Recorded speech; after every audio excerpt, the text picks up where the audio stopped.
Man, what is going on? We are back and black in the building. Man, we got some other shit to discuss today.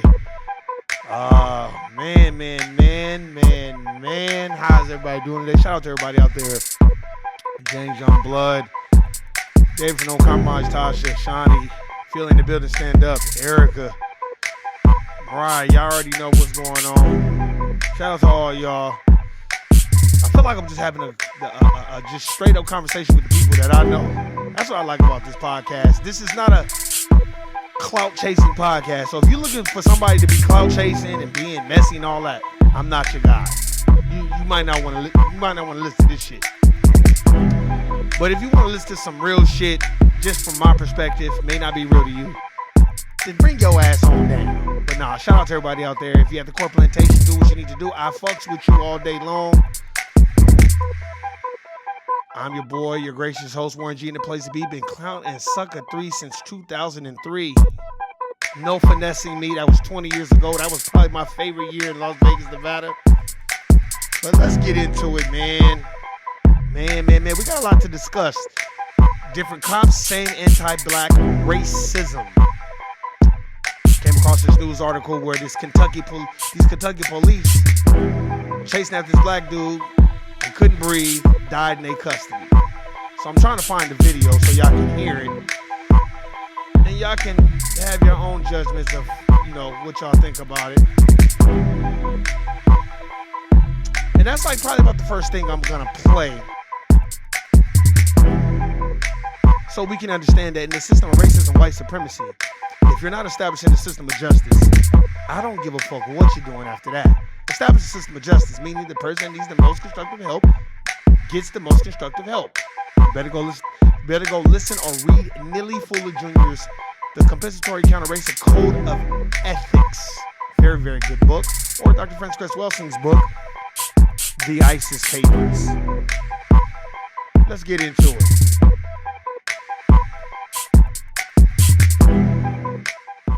Man. I think I found a video right now. Hold on, let me see if I found the video. Look, I done turned it down too much. Let me see if I can find the video. Let's see. Hopefully it plays it. Because it appears to be. Here we go. Alright. Here we go. He's literally sitting there passing out, man. He's passing the out. Why? Because when you put your arms behind your back like that, it restricts your breathing. Stand up, okay? Stand up. This is Clarence Wilkerson. He got pulled over by the Kentucky police in Ashland. And what has happened is, it appears to be sounds like a white lady that was recording it. Maybe it's a black lady, and she's questioning them. And you notice, it must be a white lady, because you notice the way she's questioning them and being very aggressive. They haven't told her to move one time. They haven't told her, her name is Bethany Bowman. Excuse me. And they haven't told her to move one time. So let's just listen. Dude, he's black and he's pale. I can see he's pale. See, just breathe, Bubby. Breathe, Bubby. This is Clarence Wilkerson. He told me he was his brother. Last time I did a traffic stop right here. See, they're trying to plead their case. So it's a black guy in custody, Clarence Wilkerson, and there's Bethany Bowman. And I think Bethany Bowman knows this gentleman, or even if she doesn't know this gentleman, the way she's doing it, you can tell she must be a part of the dominant society, because they are not nearly as aggressive with her as they are with black folk that have cameras. But if you do notice, she is calm. So let's listen. Driving through, there he is. I come and tell him his name's Clarence. Tell me how to warn. He ran that way. That little red rope right there caught me underneath my neck. Yep. So I apologize for catching the criminal. See, you notice he's trying to apologize and all this other stuff.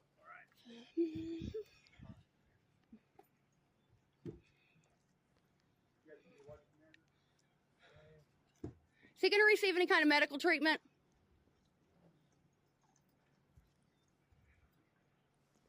Yes, no, maybe. You see, man, that's how I knew it was a white lady. And the only reason why is because, you know, when it's black folk, they get out of here. Turn the camera off, move. They quick to tell us, move back, move back. But they haven't told this sister this. No. Yeah. He's black, and I can literally see him going pale, pasty.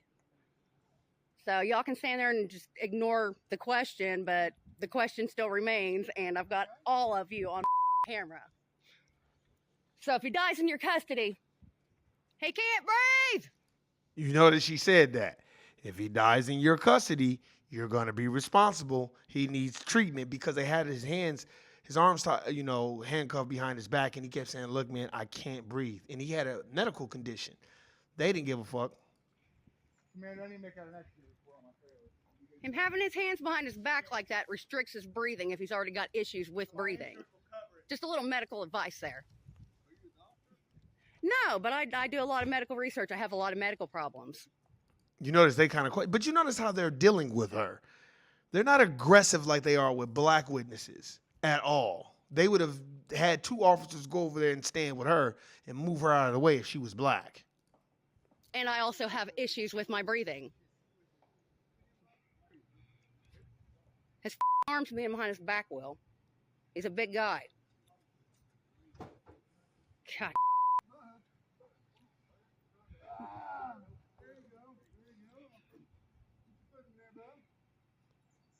Wow. And this is from her cell phone footage. Hi, can I get a shot of your name and your badge number real quick? See, they don't like that shit. When you start doing that shit, that's when they start getting pissed off. You. Hello? Watch him ignore me. See how they just ignore? Because she white, so they just, we just gonna ignore you. Not allowed to do that. Can I get your badge number, please? What's your name? Name? Okay, and that's it. I don't need to play no more, but y'all get the gist of it. Is that the reason why I chose this topic, I know our brother James Youngblood, Tasha, I know y'all would really appreciate this. You know why I chose this topic?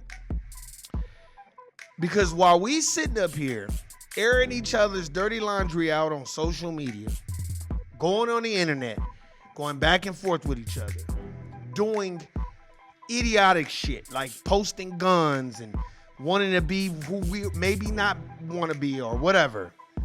Black folk are getting killed every day by police officers.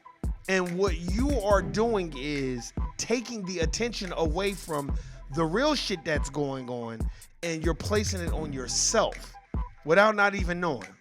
We so worried about why Russell Westbrook and them are getting traded and all that. Look, I've told y'all, LeBron James is a politician. He's a company man. Take the focus off him being a company man and start looking at the social issues that are going on around you. Motherfuckers, see, I'm tired of us waiting until there's one real big killing. And then here we are, we want to stop TV, we want to stop basketball, we want to stop football, we want to march, whine, and repeat, and do all this bullshit, and hold up signs, and I'm, you know what I'm starting to think? I'm starting to think motherfuckers is just doing that to be seen. Motherfuckers don't care about no justice and establishing no system of justice. Because if they did, these would be the conversations. Conversations wouldn't be had about, man, Russell Westbrook got traded. The reason why I did that podcast on LeBron James is I'm trying to show y'all he's a company man. Everybody works for the company. We've all at one time or not been a company man. Maybe smaller than others because, hey, we're grateful for our job. They're paying us a good salary. We can take care of our family. So that's why we have the mentality that we have. But that does not negate the fact that there are real things going on in the world. In the United States of America Incorporated, why motherfuckers is sitting up here worried about why Russell Westbrook got traded and all like that. That's an afterthought. You know what I mean? You see, look, it was so funny. I was watching Ja Morant, this situation, they're making it a big deal. His that dude Steven Adams, who had his back when Shannon Sharp was talking. he basically flip mode the squad on him and said, "Oh, all you people that's going out, all that, you need to stay in your rooms." If I was John Moran, I would have told him, "Nigga, the fans in the stadiums is here to see me, not you. So you can stay in your place, homie. Don't worry about what the fuck we doing over here." See, that's what happens when you get around the dominant society. They get on cold real quick. That's why they keep making it an issue and they keep blaming his dad and blaming everybody. What my advice would be to foundational Black Americans is focus on what matters the most. That's what I'm saying. That brother lost his life in custody. He probably would have thought he was going to, get arrested, get out, go home, be with his family. He gone. What are we waiting for? Another George Floyd? Another Alton Sterling? Another Mike Brown? Is that what we waiting on? Another Oscar Grant? Another Philando Castile? Is that what we waiting on? For us to come together in peace and in harmony and have some tranquility along with that. No, we can't. No. We got to wait till somebody get killed to turn our attention on what matters most. That's why I did this today. That's why I chose it, because I'm like, it's easy to talk about the things that are socially popular, but it's not easy to talk about the things that are not popular and bring light and shed light to it. And that's what I don't like. Me personally, is because I feel like a lot of niggas are like the NAACP. They want to be seen.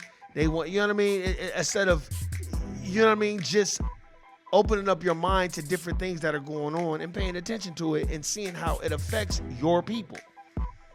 That's what we need, and we got to start having more value in ourselves before we have it in anybody else. I think that's what the major problem is. See, we think that the dominant society is going to step up and save us. They don't give a rat's ass about what the fuck black folk got going on. They don't care. Go look around. I went to downtown Summer. I saw so many goddamn dominant society people, just no cares in the world. They don't give a fuck about no black problems. So it's time for you to start caring about black problems and stop wanting people like LeBron James and Kyrie Irving to be activists. No, you can be the activists on your own by recycling your black dollars and supporting the black business. I'm gonna holler at my sisters, dude. I had an idea. We just gotta get on the same time, but I had an idea to holler at my sisters so we can all take a trip down there, downtown. Well, not downtown, to the art district, and go to this black bookstore that I had purchased some books for, and we all go down there, take the kids and everything, so they could be socialized about going and buying black. And I'm saying this right now because it had just came to me the other day. I was thinking about it real heavily. Very, very dope sisters that own this black bookstore downtown. Well, kind of in the art district. And I was just like, well, hey, man, maybe me and my sisters and my nieces and my nephews, we can just go down there as a mob and just cash mob the bookstore. Everybody buy a book. You know what I'm saying? Everybody just buy one book. You know what I'm saying? And buy a book for the kids so they can understand about purchasing power and supporting black businesses. We can talk about what's wrong with the world, but what are your solutions to making the world right for foundational black Americans? What is the solution? You know what I mean?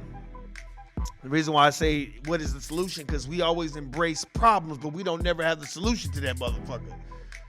And these cops are going to keep doing what they're doing.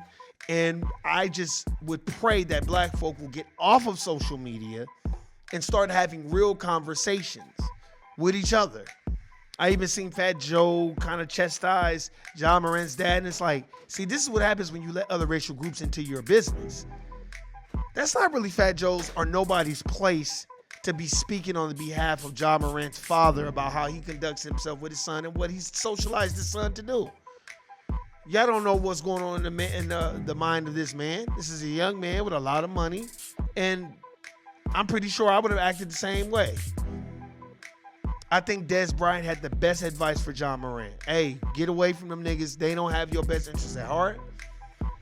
And I think John Moran is going to learn soon enough that you are on the corporate plantation, my brother, and imagery is everything to them. So if you are tarnishing their brand and their image, they will discard of you and find another John Moran. So trust and believe in what I am saying. Image is everything to these people. It's a corporate plantation. But what and who you are is different from what they want you to be at that corporate plantation. See, a lot of us, we get on these corporate plantations, we get to acting a fool, bucking our eyes, doing all kinds of sucker shit. And then we get off work and then we don't feel so well about how we acted. It takes a long time for you to correct that behavior. I just think that behavior could be corrected by you reading, researching, and being around like-minded individuals that ain't on that Sambo Coonin, Mammying, and telling about the gunline boss bullshit. But man, go check this out. It's about Clarence Wilkerson, Kentucky State Police. I think it was the Ashford County or whatever. And we know Kentucky is racist. But here's the difference. We're so caught up in what such and such is saying about such and such on Instagram. That's why I don't be on Instagram like that. If y'all notice, I don't never really be on there. The next time I'm gonna be on there is if I'm doing a live with David and James Youngblood, or maybe my sisters or something. But I'm not on there like that to do that. I'll post a beat or some shit that I made. But I think we need to get off of social media and start having intrinsic value in who we are, studying, reading, and being aware of what's going on and not paying attention to too much bullshit. And coveting your energy and not being around people who have negative energy, negative intent, and they ain't trying to raise the vibration. That's what I mean. That's my time. I appreciate everybody listening. And I appreciate it. I love doing this podcast. Don't think I don't. I love doing it because I feel like I'm just having a conversation with people I know. I ain't, like I said, man, this is not a cloud chasing, podcast. So if that's what you want, you get the fuck on.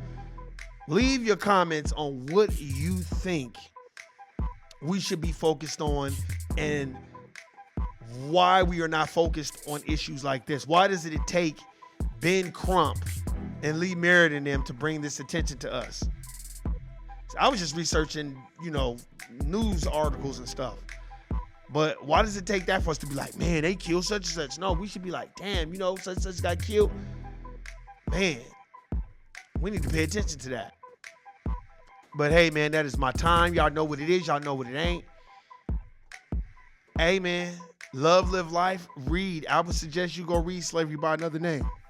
Because in the words of those slave masters, guilty nigga, I'm out. Peace.